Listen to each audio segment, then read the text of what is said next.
Well, in our first story, as the Occupy Bank of Ghana protest looks set to hit the streets of Accra this morning, the Ghana Police Service has reiterated that the minority in Parliament and their supporting protesters will not be granted access to the premises of the Bank of Ghana. They emphasized that the area is designated as a security zone, adding that alternative routes and conversion points have been mutually agreed upon by both the police and the protest organizers. The name of a protest does not necessarily determine the route of the protest. And as I mentioned earlier, the service has engaged extensively with the demonstrators, and this is the agreed route. This is the route that both parties have agreed on, and these are the routes that are going to be used. So from the locations I mentioned, that is going to be the exact places that the demonstration where it will begin, where they will pass through, and where they will terminate. That is what has been agreed upon, and that is what will follow tomorrow. So per the security assessment conducted by the police service, the Bank of Ghana is a security zone, and we've advised the organizers accordingly. And if they have any dissatisfaction with the police proposal to them, they are allowed to go to the court so that the court determines the matter. But we want to urge every member of the public who want to participate in tomorrow's demonstration to show up and be assured that we are adequately prepared to ensure their safety and security during the period of the protest. Well, we'll be crossing over to our reporter on the ground quite shortly, but let's stay on this matter. And Member of Parliament for Baku Central, Mahama Yariga, is raising concerns about the accuracy of information provided in the police media briefing. Now, according to Yariga, there are inaccuracies in the details regarding the agreed-upon route and exit point for the protest. He asserts that they intend to adhere to the initially agreed-upon plan.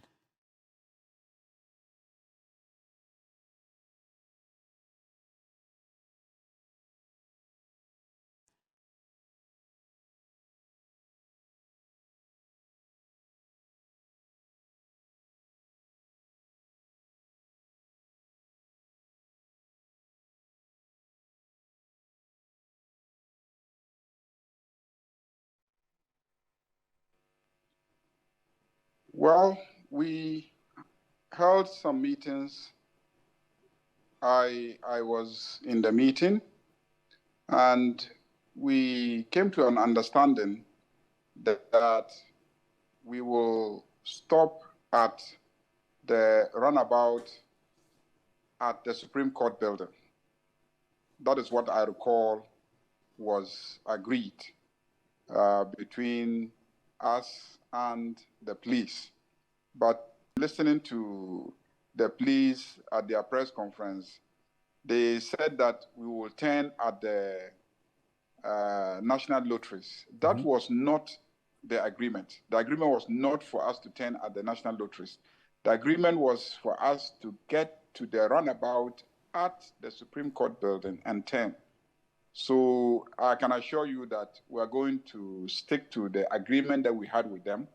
I don't know who briefed the lady who read the press statement of the police, but she was wrongly briefed, because we were clear in the meeting where we will turn and go back to the Independence Square. Let me give you the route. We will start from Kwame Nkrumah Circle to Adabraka, and then we'll turn left at Adabraka and pass through Asylum down. And then at the Ridge Hospital roundabout, we'll turn right. And then the National Theatre traffic lights, we'll turn left. We'll pass through the ministries, pass by the ministries police station. Then we'll pass in front of the court complex. And then we'll meet the Atamils Highway. Then we'll turn right and head towards the Bank of Ghana building. But we will not get to the Bank of Ghana building. We will stop at the runabout before the old Parliament House. That is where we will turn. And so that is the agreement that we have. Now let's stay on the issues of protest, and the Accra local unionized staff of the Ghana Broadcasting Corporation, GBC, have initiated a protest against the extension of the tenure of Director General Professor Amin Al-Hassan. Now the group wants the company to utilize funds for its 88th anniversary celebration to tackle its pressing challenges.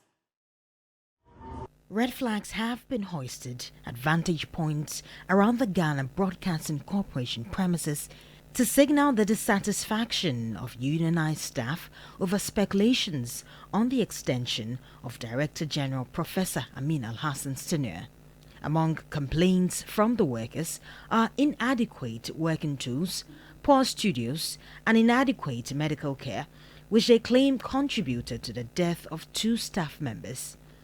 Well, according to the group, the company plans to organize a cocktail party to celebrate its 88th anniversary despite facing challenges. They're seeking that the funds be allocated towards various challenges it faces. The Accra local unionized staff has decided to stay away from the cocktail party and is demanding that the Director General is not reinstated. Judith Brown, TV3 News, Accra.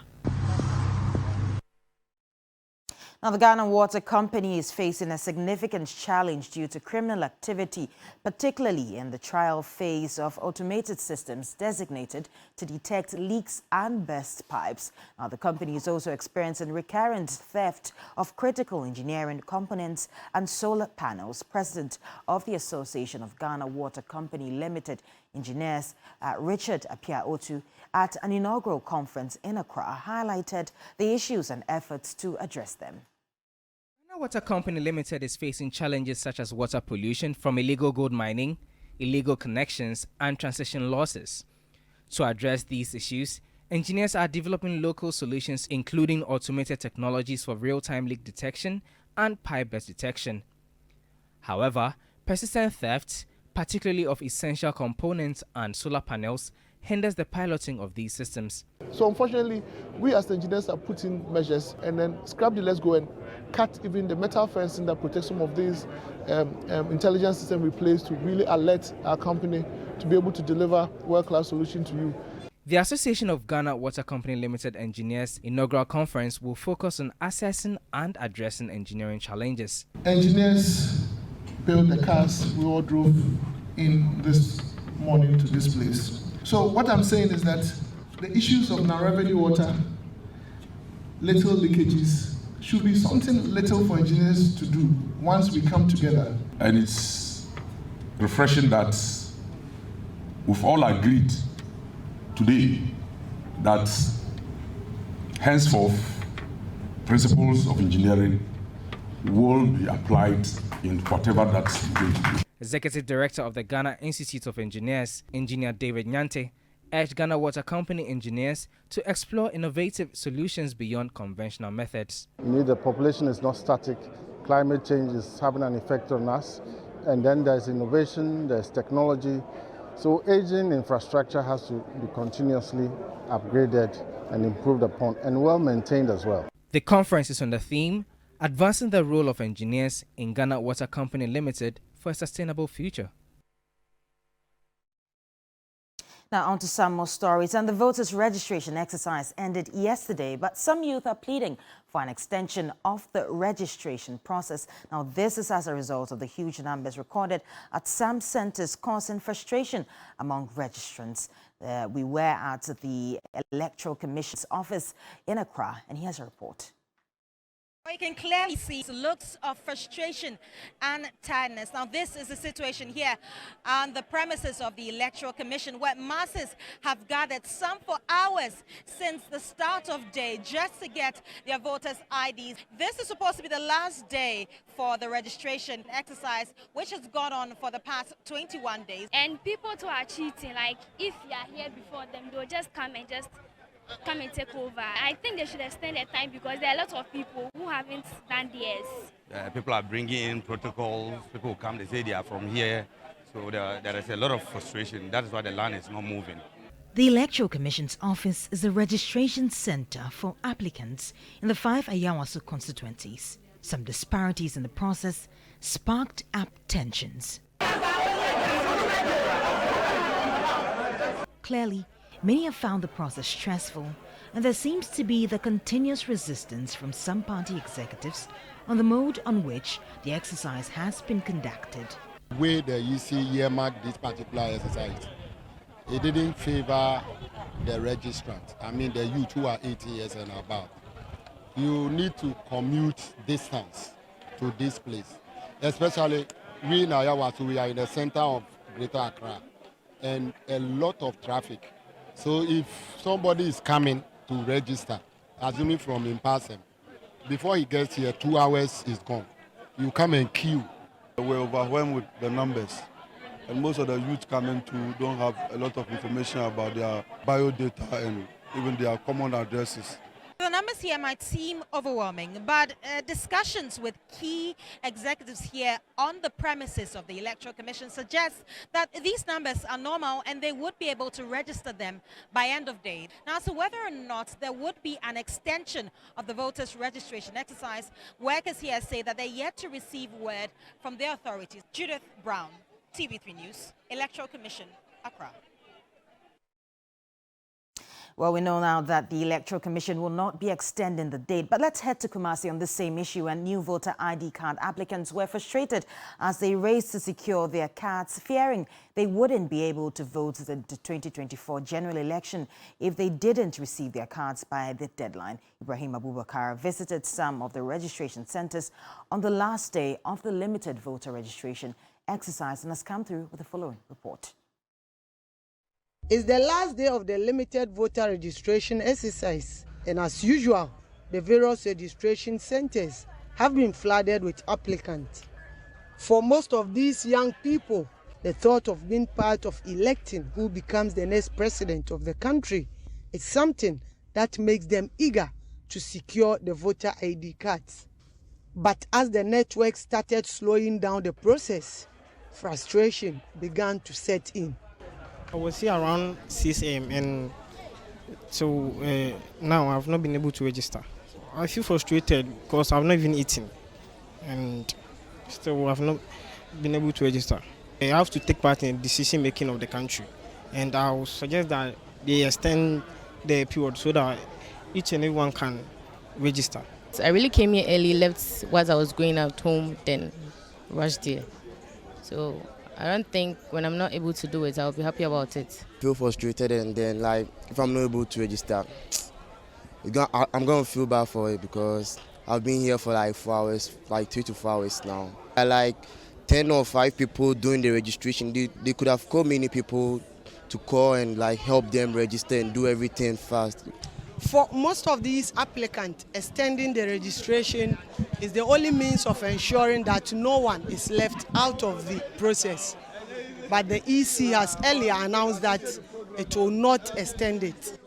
In the Ashanti region, about 139,000 applicants have so far registered and secured their voters' ID cards. Ibrahim Abubakar, TV3 News, Kumasi. Now let's head back to the Occupy Bank of Ghana protest, and my colleague Mawana Ebeta is currently on the grounds. He's going to give us some updates. Mawana, good morning. Now, where exactly are you and what can you report? The convergence point here at Obra Sport, the expectation is that within the next 2 hours, really, a lot more of these protesters will come around. But just behind me, you see in the shorts, police officials who are already here. But if I take it up a bit forward, then you see individuals already dealing in party paraphernalia and paraphernalia associated with protests of different kinds. There are a number of the protesters